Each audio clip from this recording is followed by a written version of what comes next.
Salut la team, Sony a dévoilé le méchant de Spider-Man Across the Spider-Verse et du coup on se fait une petite vidéo pour en parler et on la commence dès maintenant, let's go. Petit message avant de réellement commencer cette vidéo, on est plus de 1100 sur la chaîne, merci énormément à tous ceux qui se sont abonnés. Quant à ceux qui hésitent encore, abonnez-vous, c'est complètement gratuit, merci d'avance, merci. Est-ce que tu la sens? Non, n'utilise pas ton nez. Quand je dis sentir, c'est sentir quoi. Est-ce que tu sens la hype qui monte pour la suite de Spider-Man Into the Spider-Verse qui poursuivra les aventures interdimensionnelles de Spider-Man version Miles Morales et de l'incroyable Spider-Gwen. Alors que le festival d'Annecy se déroule en ce moment même, Sony a donné aux téléspectateurs un nouvel aperçu du film et a même présenté son méchant. Jusqu'à présent, on pouvait penser que Miles Morales affronterait un autre Spider-Man, en l'occurrence Spider-Man 2099. Mais il y avait des rumeurs qu'il y aurait un autre méchant, un ennemi plus farfelu, issu des bandes dessinées. Sony a finalement confirmé ces informations, révélant que Jason Schwartzman prêtera sa voix au personnage qu'aucun lecteur de bande dessinée ne s'attendait à voir, Spot.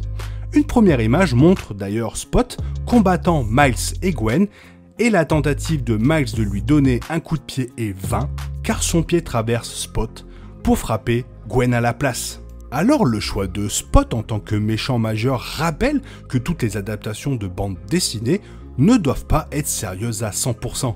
C'est après tout un ennemi qui a fait rire Spider-Man lors de sa première apparition, et on peut pardonner les nouveaux téléspectateurs d'avoir la même réaction.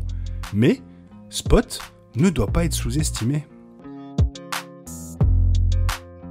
L'origine de Spider-Man est liée à la science, et par conséquent, de nombreux méchants de Spider-Man sont des scientifiques. Spot a été présenté comme un scientifique nommé Jonathan Hahn, qui travaillait pour le Caïd et qui a tenté de scanner les pouvoirs du justicier Dagger pour dupliquer ses capacités. Au lieu de cela, il a réussi à scanner l'allié de Dagger, Clock, dont le corps est un portail vers la dimension Dark Force. La tentative d'Hahn de reproduire les portails de Clock a créé sans le vouloir une porte vers une autre dimension qu'il appelle la dimension tachetée. La fuite de courant a provoqué une panne d'électricité dans tout Manhattan et le portail a commencé à s'effondrer. Hahn a sauté dans le portail, désespéré de ne pas gâcher l'occasion. L'expérience vers la dimension tachetée lui a fait perdre brièvement conscience et il s'est réveillé dans un royaume entouré de portails sombres. Quand il est revenu dans le monde réel, il a été transformé. Spot a vaincu Spider-Man et son allié Black Cat lors de leur première rencontre, utilisant ses portails pour lancer des attaques que même le sens de l'araignée de Spider-Man ne pouvait pas prédire. Bien qu'il ne possède pas de super force, et en fait il est physiquement assez faible, Spot a réalisé à juste titre que tout ce qu'il avait à faire était d'épuiser ses ennemis.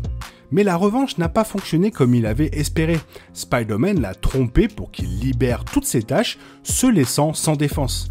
Spot peut sembler être une blague, mais il s'est avéré être un allié de certains des méchants les plus dangereux de Marvel.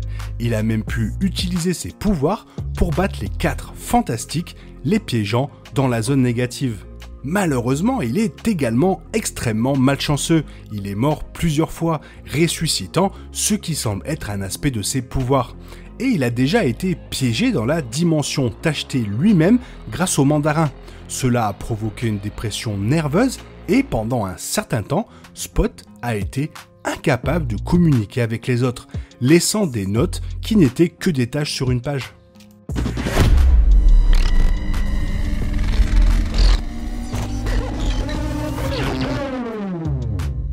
Le corps de Spot est couvert de micro-portails qu'il contrôle instinctivement. Cela le rend extrêmement difficile à combattre car, comme le montre l'image promotionnelle du film, il peut rediriger les attaques contre lui. Spot peut en fait détacher ses portails de son corps et les lancer en l'air, contrôlant leur mouvement avec son esprit sans effort. Il peut ensuite les utiliser pour lancer une rafale d'attaques de tous les côtés, et même le sens de l'araignée de Spider-Man ne peut pas prédire ses coups. Il peut également les utiliser à d'autres fins, éloignant par exemple Black Cat d'un combat afin qu'il puisse se concentrer sur Spider-Man. Une telle expérience est désorientante pour les victimes de Spot car leur sens de l'orientation et leur conscience sont bouleversés. Spot est vraiment le méchant parfait pour ce nouveau film. Les bandes dessinées ont généralement oublié la nature multiverselle de ses pouvoirs, mais il existe en fait des histoires dans lesquelles il a transcendé les dimensions, dont une, comme je vous ai dit plus tôt, a piégé les 4 fantastiques dans la zone négative. Il ne fait aucun doute que Spider-Man Across the Spider-Verse changera ses origines. Eh oui, car Sony n'a pas les droits d'utiliser Cloak et Dagger. Mais il est facile de voir comment cela pourrait se dérouler. Il pourrait facilement être écrit comme un scientifique qui a travaillé pour le Kaïd, le méchant du premier film, dont les expériences multiverselles menaçaient de provoquer le chaos. Des expériences antérieures auraient pu conférer à Spot ses pouvoirs, mais il aurait pu être piégé dans la dimension tachetée pendant un certain temps, expliquant pourquoi il était absent jusqu'à présent. Alternativement, il est possible que Spot provienne en fait d'une autre dimension. Des images du nouveau film ont confirmé qu'au moins un méchant, un variant du vautour, a été transporté à travers les dimensions. Spot pourrait en être responsable, forçant les variants de Spider-Man à s'associer avant qu'ils ne déstabilisent l'ensemble du multivers à cause de ces conneries. Spot a souvent été décrit comme un méchant d'équipe, et s'il se sent menacé par Spider-Man, il pourrait potentiellement servir de noyau à une équipe de super vilains, recrutant des ennemis de Spider-Man à travers les dimensions. Ce serait certainement excitant de voir Spider-Man Across the Spider-Verse passer à une échelle très différente avec Miles Morales et ses autres variantes de Spider-Man, exemple Spider-Woman, confrontés à des menaces si grandes qu'elles n'ont d'autre choix que de travailler ensemble pour les vaincre. Clairement, ça commence à sentir bon pour ce film. Déjà, la première bande-annonce, trailer, nous avait mis l'eau à la bouche, mais là, avec ce méchant, ça ouvre des possibilités extraordinaires. Toi, qu'est-ce que t'en penses? Fais-le moi savoir dans les commentaires, ça me ferait super plaisir de te lire. J'espère que la vidéo t'a plu. Si elle t'a plu, n'hésite pas à la liker, t'abonner, la partager, la commenter, car ça m'aide à référencer la chaîne sur YouTube. Merci. Je te souhaite une bonne matinée, après-midi, peut-être une bonne soirée ou un bon week-end. Bisous bisous. Une grande force implique de grandes responsabilités. Hasta la vista.